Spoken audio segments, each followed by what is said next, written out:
house. Saul, how are you? Nice to see you. That was Tim Draper. I from see. Napkin. Yeah. Yeah, big Yeah. sponsor of ours, and Yeah. just been a great partner in this. Great. And exciting times.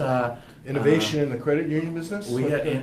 Absolutely. I got to tell you, their online tools are pretty interesting, and not what you would think of your cousin's credit union. Well, one thing credit unions definitely have in their favor is they've always been very customer centric, right? Yeah. So they pay attention to their customers. Yeah. And so they're closer to it. And larger banks have had to work hard to figure that out. So it's been a crazy week. And, Yes, it has. We've broken a bunch of stories about some of the economic issues, and I won't drag you into that morass. We're not going to talk politics? Come on. So we can talk Bossack. It's a really interesting. We're going to have an interesting piece tomorrow about sort of where minor league baseball is, because I think that's a component of it that's been a little bit lost as well.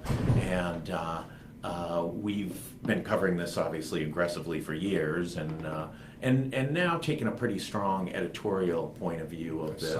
Yeah, that's probably our most aggressive editorial, and it really is that, listen, everybody would love to see the Paw Sox remain, flourish, grow, continue to be a core part of our community, but it does in a time when the state's got a $100 million revenue shortfall, and you can't fund the governor's college program to the level that I think she wanted to, and you've got UHIP issues, and you've got schools needing massive rehabs to their infrastructure.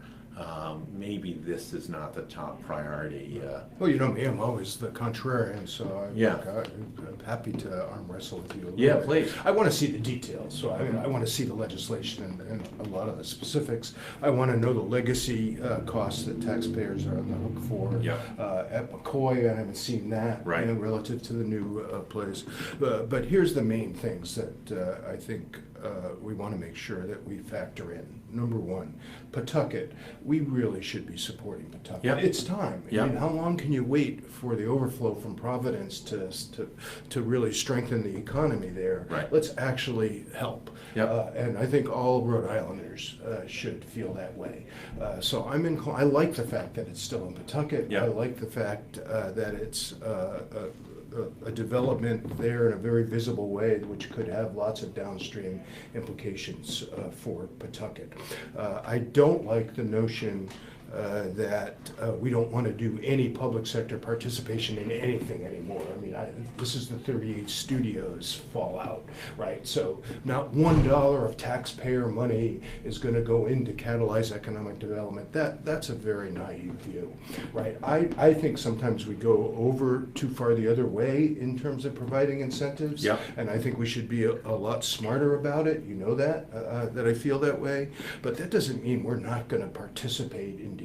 If we do it in a smart way, we're not the first dollar in, we're the catalytic money to help. I'm going to raise the question about smart dollars. Yeah. If you were putting together and you were in economic development, if you were putting together in 2017 a economic proposal that might be controversial, would you have the numbers that added together of the two public participation total $38 million? I don't know. I'm losing trust just on that one fact. But let's not lose sight. Obviously, that isn't the issue. The issue is what could they work 75 in there too? What is the actual deal? And is Kurt Schilling going to be the commissioner of the International League? I know. All right, go figure. Right. So just low-hanging fruit for guys like you. It's right there. Let's see. To be honest, you cringe when you go. When you see that. Wait, 23 and 15. I don't know. You can't argue that it's a well thought out, well-studied economic proposal. I don't know. We can move on. But as far as I'm concerned, I think we belong in the deal. I think we have to do it in a smart, limited way. Let's actually look at the numbers. It's good that it's in Pawtucket. We want this ballpark here. We want it to help Pawtucket. Listen, I give Mayor Gradian No kidding, a he's lot. stuck with it, right? He's stuck with Good for it. him. And Yeah. when he was dead man walking, and he just kept going. He never stopped, right? No. You know, he just never stopped. He was relentless about it, and good for him. He advocated for his city, and it's a city that has a lot of latent potential, and we should do something. To support. Yeah, listen, we've always been, and we've told them, we've met with them numerous times, that in our view, as a not from the news side, but from the editorial side, that, listen, the state should do the roads. The state might even acquire the land and lease it to them. The Right. state might even clean it up, but not the stadium. No, I think what should happen is we should tease out the part of this deal that's about preparing the site. Yeah. We should make sites ready. Yeah. Right, for economic development. We should make sure the infrastructure is there, you know, and if there's some public sector participation in that, you know, I think that's not a bad thing. Kenny Dogarian yeah. will say he can go into almost any, you know, western, southwestern, southern city in America and literally walk into the economic development land. They'll put them in a car and drive to all the sites that are ready to go. You want to put a CVS there? Here's 17 different locations. Pick one. Well, the two best things that we can invest in, you know, with our public sector dollars are infrastructure, the site readiness, you know, all the roads and entrance and exit and all of that kind of stuff. 100%. The second thing we can invest in is our people, the education and skills of our folks. Those are the things that tend to stay, you know, as opposed to money that goes into Now, let me the just, actual from a disclosure yeah. standpoint, the ownership group is a fabulously wealthy group. Yes, they are. Upward of $8 to $10 billion in net worth. Right. I don't know if there's any secret partners. You're not one of those. I am not one of those. I am not a partner. Just, in you know, this I deal. know that you are of No. okay. Just I have no double check. vested interest. I'm a fan of Pawtucket. I'm a fan of the Red Sox. I'd like to see them stay. As a taxpayer in Rhode Island, I'd like to see it be a really smart deal and good use of public money if we're going to do it. Somebody had the other day, and we did not research it, that the Pawtucket Red Sox right now have a higher payroll than two major league baseball teams. I saw that that's poster. true. Well, there's a lot of stuff being thrown around right now. In the end, I hope cooler heads prevail, and we support it in a limited and smart way that we can get behind. There are some folks that are just not $1, not one incentive, right. that are just as a matter of principle, you know, saying we shouldn't put any incentives into any of these deals. Well, you know as well as I did, we've been putting a lot of incentive dollars into a lot of deals to catalyze this economy, and I don't see why they should bear the brunt of that. You know, we're not going to do that deal. Right. Is it a little unusual that Stephen Pryor, the Secretary of Commerce, negotiates the deal, and then the governor says, "I don't necessarily support the deal"? Is that a little?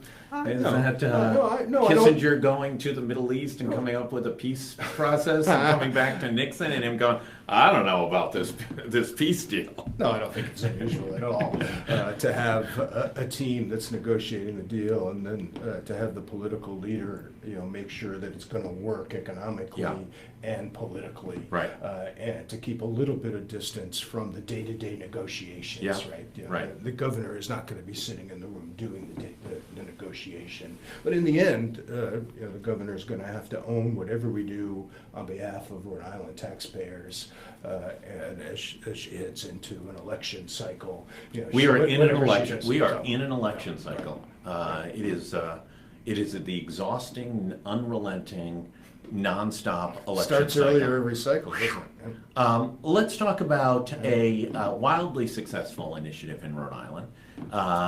Any taxpayer subsidies involved with the BIF summit? No, we get no state dollars whatsoever. And this thing dates back to the T.F. Green tenure. Who was the first? You're dating me now. Who was the governor when you first started? Was it Treat Kucheri? Yeah, it was. It was. Lincoln? It was Governor Kucheri. Governor. We had started BIF, and we knew we wanted to hold a conference, a summit, a celebration of the community that we were starting to build. This is now the 13th year. Right. It's been wildly successful. We sell out every year. We fill up Trinity the the large theater upstairs.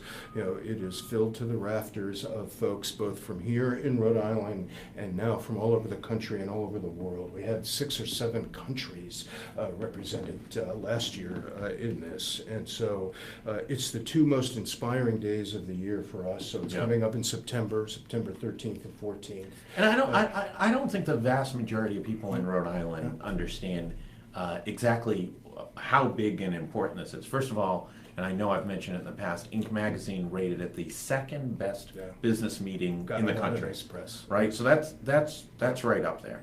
And the second is when you go back and look, and it's all online on your site. Yep, we stream it. The videos of the previous, and it is a who's who of artists, business leaders, Mark Cuban and Walter Mossberg interviewing Mark Cuban and Clay Christensen and just on and on and on. I mean, it's a plethora of brilliant minds. Well, here's the secret. We knew right away we did not want to do the same old conference. Our whole idea is that you never learn anything new when you go hang out with the usual suspects. So if you wanted to learn about what's exciting in the media business, the last place you want to go is to a conference on the media business, right? Absolutely. Because it has the same old stuff. It's the same old people that you see all the time, the same old ideas you've been talking about forever, and everybody whines or admires the problems about all the things facing the industry. They still debate whether or not they should have given out their content free on websites. Well, it's the same. It's the same in every industry. I remember when I was in state government in Rhode Island. The normal week was on Monday you met with healthcare people, on Tuesday it was education, on Wednesday it was the defense people, and these were all silos. Everybody met with each other in their silo.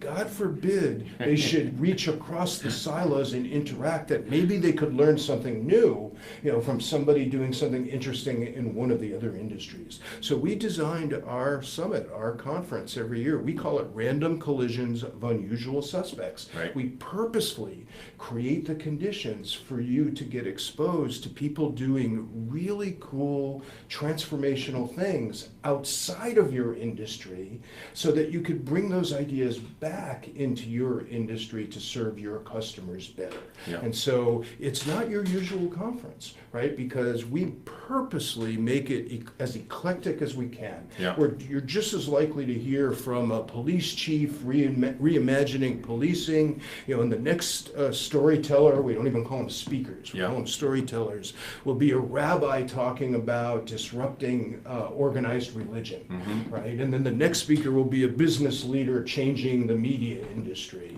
and then the next speaker will be someone changing schools to make them more student-centered, to change the learning outcomes. And we purposely enable the audience to figure out what's important. It's up to the people sitting there, the 500 what we call innovation junkies that come here to Providence to spend 2 days with us. I'll say right away, we're not going to tell you what's important. The folks on the stage are just the catalyst to get the conversation going. We'll have 4 storytellers, and then we'll take an hour-long break. No breakouts, no structure, no like all the healthcare people go here, all the media people go there. We basically fill up Trinity Rep, we have a tent outside, and everyone starts colliding with each other, and over the course of the 2 days, the temperature starts to go up. People, you can see it, it's palpable, you can see people connecting and thinking about collaborations and how they use the ideas from the summit. It's the 2 most inspiring days of the year. I look forward to it every year. It's such an honor to host this thing, and this year's going to be fantastic too. Can you preview any? So there are 32 storytellers, each that share a 15-minute personal story. We're very human-centered at BIF. You're not looking for the corporate story. So we're not looking for the boring PowerPoint presentation. We can go online and get that. We want we want our storytellers to share a personal story about how they transform their part of the world, their industry, their company, their community, or themselves. And so every year we bring these storytellers together. This year, I'll just name a few. Richard Saul Werman, who's been a mentor to me, the founder of TED. He invented this format. And we're a smaller, more intimate TED. And Richard will be there. He's got a brand new book coming out. I think it's his 75th book or something. This one's called Understanding Understanding. I learn from Richard, every time I interact with him, and every time he comes to our summit. And a former Rhode Islander. Right, and he lived in Newport, Rhode Island, Yeah. which is how I first met him. Walt Mossberg. Yeah. Is he coming back? He's coming back this big. year. He's That's retiring this year, so we're going to celebrate How that. is he going to retire? A little bit. Is that I'm even sure he'll be possible? busy. I'm sure he'll be busy. He will but- launch something else so he can platform his retirement. But can you imagine the folks that Walt Mossberg has interviewed Oh, and my God. interacted with over the years? I mean, Steve Jobs, Bill Gates. I mean, he has talked with all. And of them. another Rhode Island Right. native, Who? Mossberg. Yeah, no, Yeah, he yeah. lived right here. He comes from Warwick. Yeah. That's how I first met him. We were out in California at some meeting together, and I went up to him very timid, to introduce myself. Right. He said, "I know who you are. I come from Rhode Island. It's cool what you're doing at BIF," and we've been fast friends. That's great. Ever since, and he's going to come. So you get two again rock this stars. year. Who else you got? Alan Weber, the founder of Fast Company magazine. He and Bill Taylor founded it. Alan's going to come this year. He ran for the governor of New Mexico and came really close as I a didn't know first-time candidate. This guy is incredible, and his new passion is civic innovation and how we change the citizen experience. And he's brilliant, and he's just an incredible, good soul. And I love when he comes to visit us. He's always a powerful, really powerful speaker. But 32 storytellers, right. over the course of the 2 days. But again, it's not the 32 storytellers that are the most important part of our event. It's the 500 innovation junkies and all of the lifelong connections and collaborations that form as a result of it. Nothing makes me feel better every year when people will say to me, "I was at your 7th summit," and they tell me this story about who they collided with and how it changed their life or their company or their community. So it's really cool. We just announced a scholarship program because we want to make sure people locally and that people who can't afford the ticket can join us. So we literally have 50 scholarships that we give out. We just launched that this week. So if you're here and you're local and you've always wanted to come to the summit, you need to ask. You just need to make the case for why you think it would be important for you to be there. And we love to have people at the summit. That's great. From here locally. And what's the biggest long-term impact of this? Is it just helping people rethink how they think, how they take on each day? We think it's all about reinvention. Whether you need to reinvent yourself to stay relevant in this rapidly changing, crazy world that we live in now, or the organization that you work in, that small incremental changes, tweaks is not going to be enough, and that you've got to learn how to reinvent, and you have to make that safer and easier to manage. So let's learn from people who do it and have done it. Or it's the community. How do we reinvent the economy here in Rhode Island? And so you'll hear Dustin Hazler is going to come. This guy is one of the foremost experts in innovation in government. And that's not an oxymoron. You actually can innovate in government. And this guy's, he's done it personally, and he now is working across the country, giving talks and putting programs on. Is he tied to the Trump administration? I don't know if he's talked to them. They can use some help, I think. But he's just one of the 32 storytellers that'll be here. So anybody who thinks that it's important to get better at reinventing themselves can learn a lot, can get inspired there, and can come back to their organizations with lots of new ideas on how to do it. It really is a time of reinvention. I was in an Uber the other day and started talking with a guy. That's my focus groups of where the world Uber drivers. Uber drivers, yeah. I think they're wildly interesting people. They're very diverse. I agree with you. They own a car. Yeah. They're in some level of transition. So they think differently, they're hungry, they're working hard, they're everything from, that mom or dad trying to make some extra money to pay for a college education, to somebody who got laid off, to somebody who's really a new immigrant. It's really a remarkable situation. But I met this guy, he worked in the radio industry. Okay. And he left to get a master's so he could start teaching at a community college. He's gonna, as soon as he finishes his master's this summer, he's right into a PhD program. Just really remarkable of just sort of, didn't wait till he got laid off, didn't wait till all bankruptcies hit. He just decided he was gonna be proactive and take it on. Well, this is the thing, that you have to be working on reinvention when things are good. Right. Because if you wait until you're disrupted Right. or you're out of work, Right. it's much, much harder. Can't pay your rent, So you can't should pay your car constantly payment. be doing something on the margin, to learn a new skill, get a new degree, meet somebody new, collide with someone that you're not familiar with. Right. Go to a conference where you might learn something new.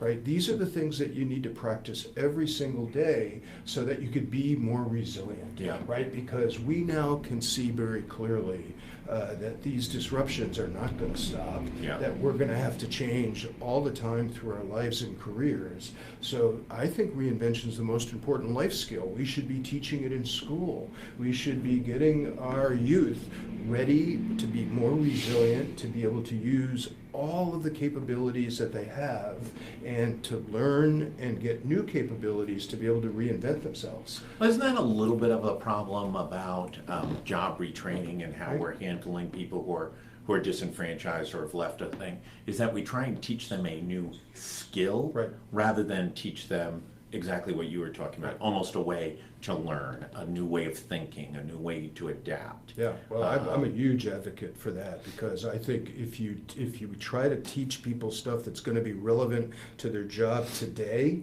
Forget that is not going to be relevant 6 months, a year, 2 years, 3 years, and it's happening much faster. Yeah. Right. So how about we actually learn?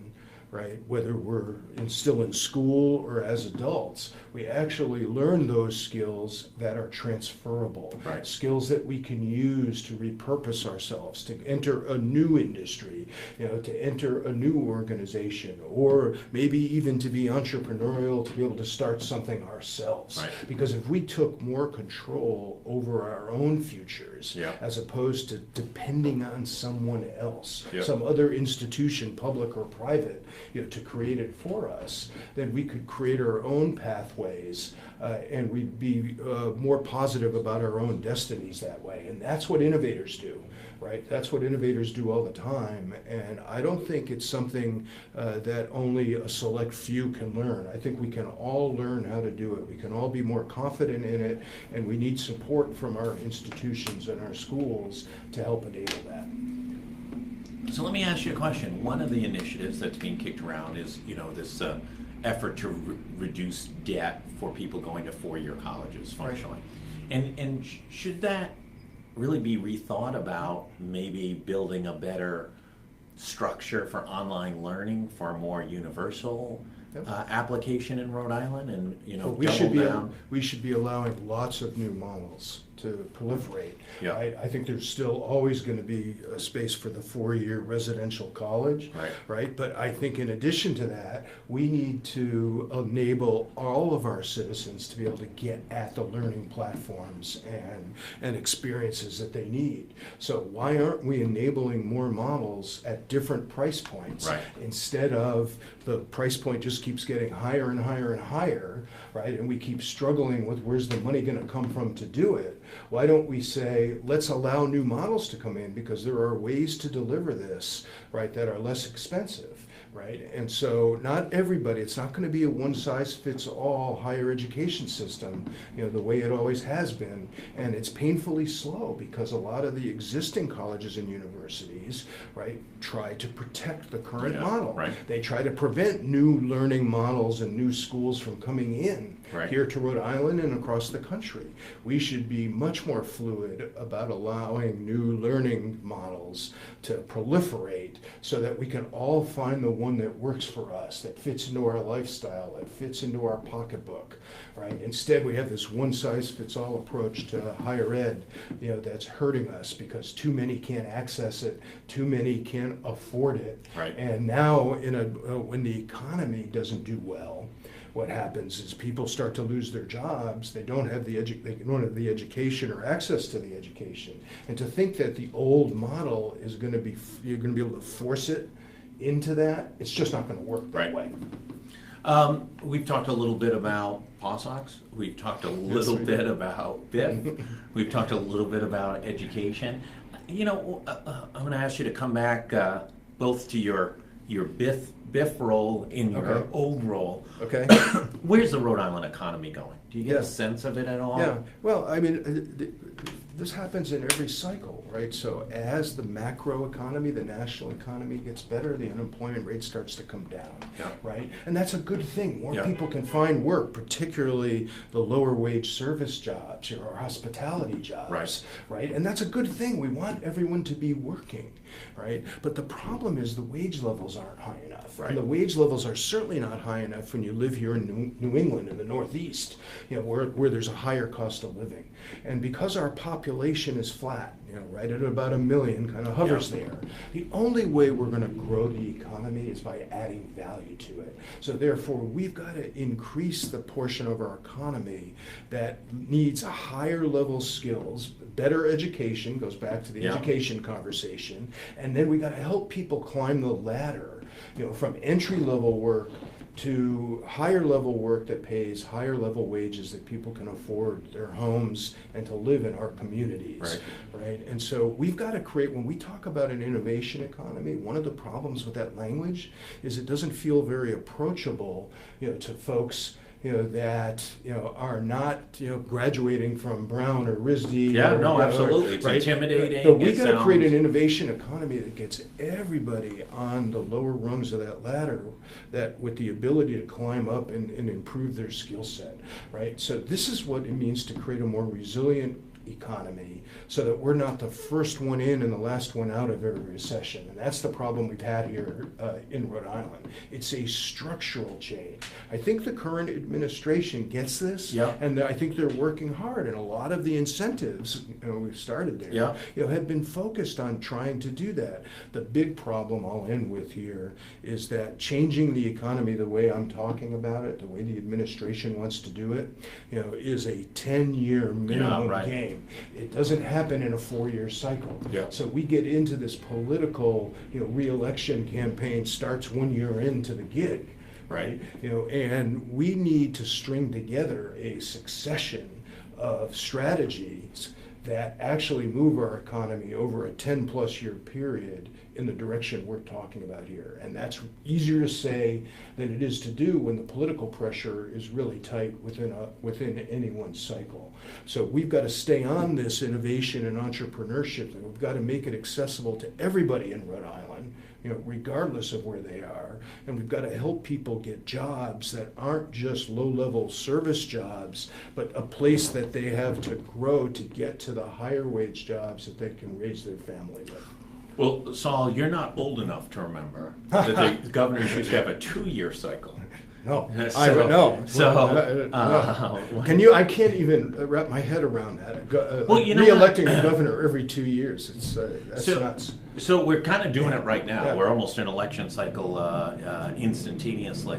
But I'll say what it did is it made for better politics. In other words, if you had an agenda, you had to get it done the first year. Right away. Yeah, get it done. Right. You didn't screw around. You made friends. You got things done. I mean, one huge problem we have right now is, you know, the two most powerful people in the state of Rhode Island don't communicate with each other and don't seem to like each other. And this is not a secret. They've taken out ads against each other and tweeted against each other. We're not telling inner circle secrets. It happens all the time. But at least the good news, at least in the gubernatorial, we have term limits. Right. But if we had term limits throughout all the elected officials here, we'd be much better served. You know, like people who come in, you know, even if they get, you know, re-elected once or whatever those term limits are, that it's not for life. Right. And people would be a lot more focused on what do they accomplish while they're there. They would know that it's not a lifetime, you know, kind of employment. And I just think it would go much, much better. Like, I would love to see term limits on some of this stuff. Let's end with, I do want just pick up in what you hit on the scholarship aspect Yeah. of BIF. Yeah. We're going to be writing about it, and we'll push that out, make sure people hear about it. It really is a remarkable. It's one of those 1 in a million Rhode Island things that are just kind of special from everything else. It shows so well for Rhode Island. These folks come from all over the place, and they come here and they say, "Wow, what an innovative place you are to have this kind of conversation going on here." It really shows what's really important about our state, and Providence really. Whenever anyone from Go Local goes over, they come back and they're just like, "Oh, it was so great. It was so spectacular," and it's just a very inspiring period of time. And so we'll continue to stay on that. We'll talk more about it over the course of the summer. As we get closer. One critical factor about Rhode Island's population growth, the twins, your grandchildren, Yes. are not in Rhode Island, correct? They do not live in Rhode They Island. do live in Oh, Rhode they Island. do? So you have done your job and helped grow the Rhode Island population. Well, not only my grandchildren are here in Rhode Island, but we're now up to 25 people at BIF. 25 people. And my wife will joke. Yeah. She'll say, "See, now finally you're adding jobs. Yeah, that's finally, right. finally you're doing what you're supposed to do."